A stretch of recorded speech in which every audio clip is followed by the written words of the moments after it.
Naging matindi ang pag-aaway namin ni Tess dahil debotong Katoliko talaga siya.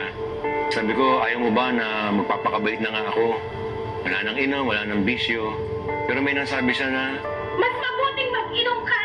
Mas mabuting kang manigarilyo ka kaysa umalis ka dyan!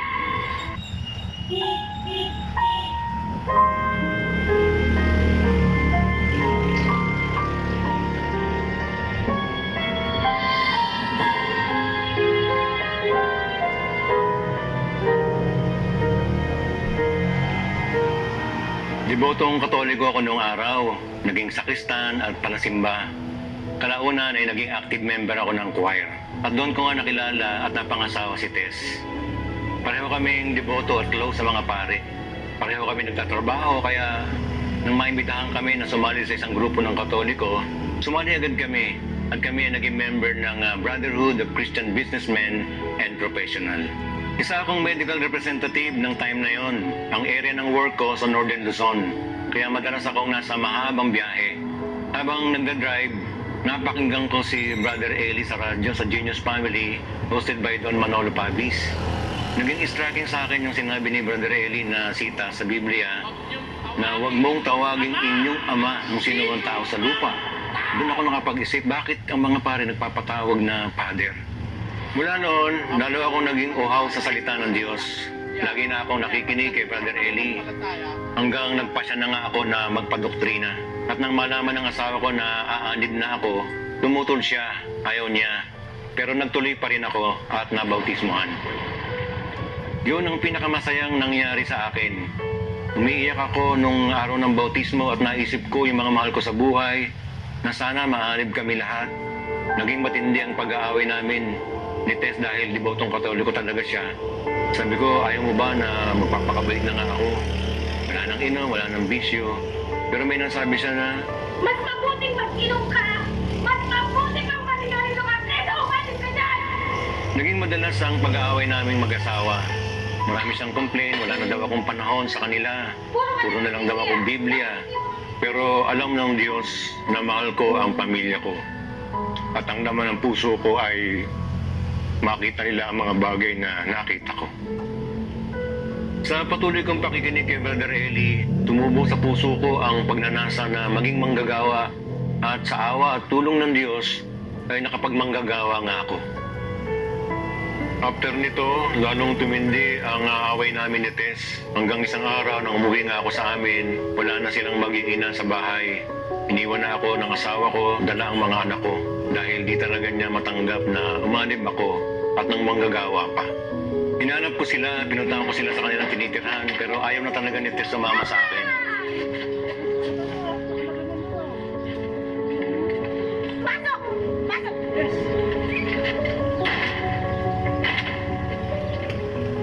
Masakit sa akin yung nangyari. Kaya lagi ako nananalangin sa Diyos na sana huwag pabayaan ng Diyos ang aking pamilya, lalo na hindi ko sila kasama. Mabigat ang kalooban ko noon. Mahal ko pamilya ko, pero mahal ko rin ang tungkulin ko. Ang lagi kong hiling sa Diyos noon, makasama ko sila sa paglilingkod. Gabi-gabi sa aking pagtulog, yun ang aking dasal. Sabi ko sa Diyos, maglilingkod ako sa Panginoon, maglilingkod po ako sa iyo. Iaalay ko ang aking buhay at lakas. Ingatan mo lang sila sa kapahamakan at sana mahanib si Tess, ang aking asawa.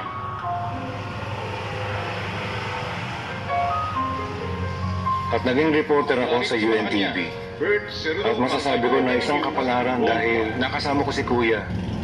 Meron ako napagsasabihan ng aking problema tungkol sa pamilya at nagbibigay siya sa akin ng lakas ng loob. Lagi niya sinasabi sa akin, may awa ang Diyos. At doon, napapanood na rin ako ng aking mga anak at ng aking asawa sa TV. Nagliwag ang kalooban ng asawa ko kasi regular na ako nakakabisita sa kanila.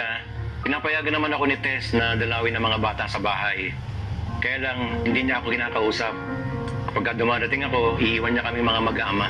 Isang araw, nang dumalaw ulit ako sa kanila, naganda siya ng pagkain pero this time, hindi siya umalis. Kinausap niya ako. Masabi niya, Balik ka na dito sa bahay. Nami-miss ka na daw ng mga bata. at mula noon, unti-unting bumalik ang masaya naming pagsasama ng mag-asawa.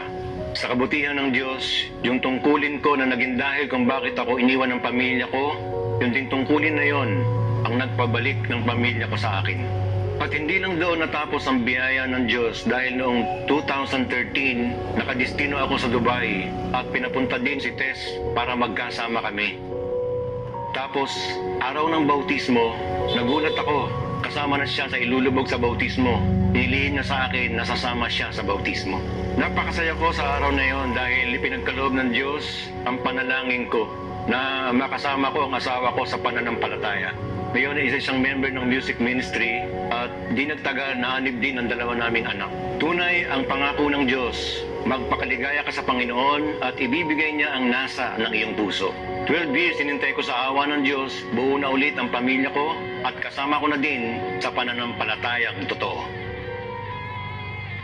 Ako si Bert Cerudo at ito ang istorya ng aking pananampalataya.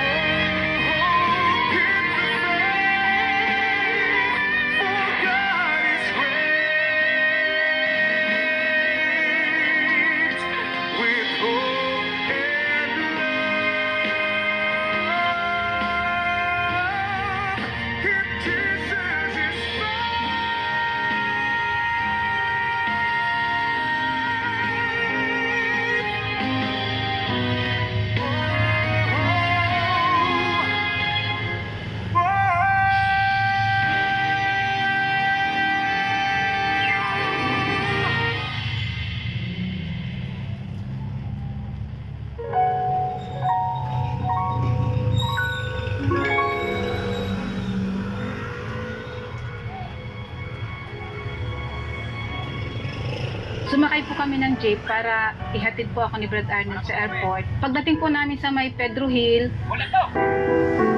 buti na lang po yung anak kong maliit, nakatulog po siya sa kantungan ko at natakpan po yung shoulder bag ko na kinaroroonan po ng documents ko at ganun din po nung pocket money ko. Pero tinitignan ko po yung hold-upper, hindi man lang po niya kami tinapunan ng tingin. Siguro ginawa ng Diyos na bula kami sa paningin nila, ganun. Naisip ko tuloy na ito yung kinaaniban ng asawa ko na totoong religion na may buhay na Diyos, sabi ko ganun.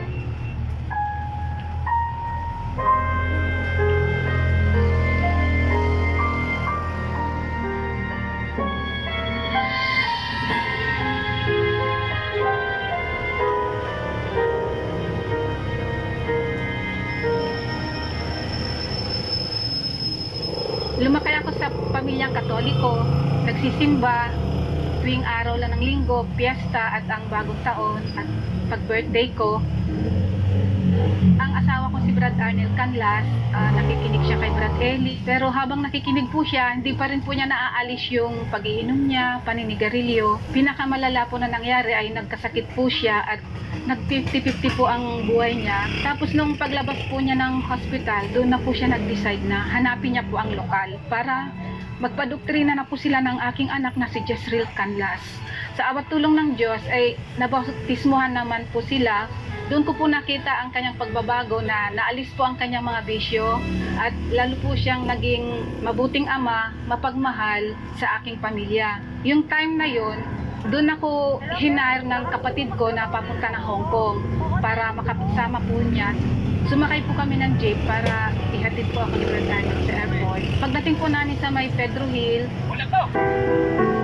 buti na lang po yung anak kong maliit, nakatulog po siya sa kantungan ko at natakpan po yung shoulder bag ko na kinaroroonan po ng documents ko at ganun din po nung pocket money ko. Pero tinitignan ko po yung hold-upper, hindi man lang po niya kami tinapunan ng tingin. Siguro ginawa ng Diyos na bula kami sa paningin nila, ganun. Naisip ko tuloy na ito yung kinaaniban ng asawa ko na totoong religion na may buhay na Diyos, sabi ko ganun. Kaya nung pagdating ko po sa airport, doon po ako umiyak na nung pumasok po ako sa CR, doon ko po naisip na sabi ko, eto na yung totoo, yung kinainipan ng asawa ko. Dahil hindi po kami nadamay sa hold-up na nangyari. Kasama ko po yung ate ko sa bahay. Magaan naman po yung trabaho ko dahil dalawa po kami. Tuwing linggo po ang day off namin dalawa. Naiikot namin ang buong pasyalan ng Hong Kong, mga dagat, nagsuswimming po kami, mga bargain, mga ukay-ukay, gano'n.